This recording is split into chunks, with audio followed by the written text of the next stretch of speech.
Volodymyr Zelensky memohon agar Amerika Serikat, AS, mendukung lebih banyak bantuan ke Ukraina. Untuk itu, Zelensky mengunjungi para pemimpin AS di Washington, D.C. dalam upaya terakhirnya mendapatkan bantuan sebesar 61 miliar dolar Amerika Serikat yang mandek di Kongres. Proposal pendanaan terbaru tersangkut politik partisan AS, di mana anggota Kongres dari Partai Republik bersikeras bahwa mereka hanya akan mendukung bantuan untuk Ukraina jika hal itu terkait dengan reformasi imigrasi secara menyeluruh.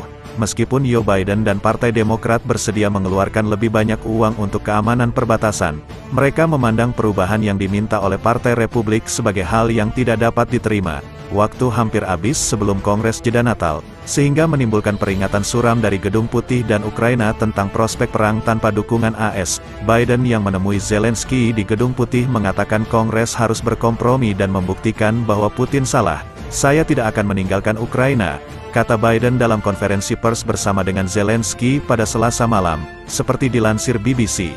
Rabu, tanggal 13 Desember tahun 2023, Ukraina akan bangkit dari perang ini dengan bangga, bebas, dan berakar kuat di Barat, kecuali kita meninggalkannya. Sementara itu, Zelensky mengatakan sangat penting bahwa pada akhir tahun ini untuk mengirimkan sinyal yang sangat kuat kepada agresor. Berkat pertahanan Ukraina, negara-negara Eropa lainnya aman dari agresi Rusia, ujarnya.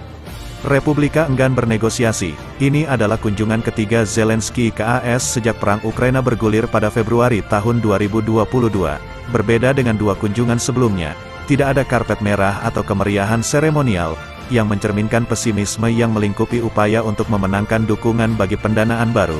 Sebelumnya pada hari yang sama, Zelensky menggelar pertemuan tertutup dengan para senator AS dan juga bertatap muka dengan Ketua DPR AS Mike Johnson dari Partai Republik, yang tetap mempertahankan pendiriannya dalam mendorong masalah perbatasan. Berbicara kepada wartawan setelah pertemuan mereka, Johnson tidak memberikan indikasi terbuka untuk bernegosiasi, meskipun dia mengakui bantuan lebih lanjut ke Ukraina adalah hal yang penting.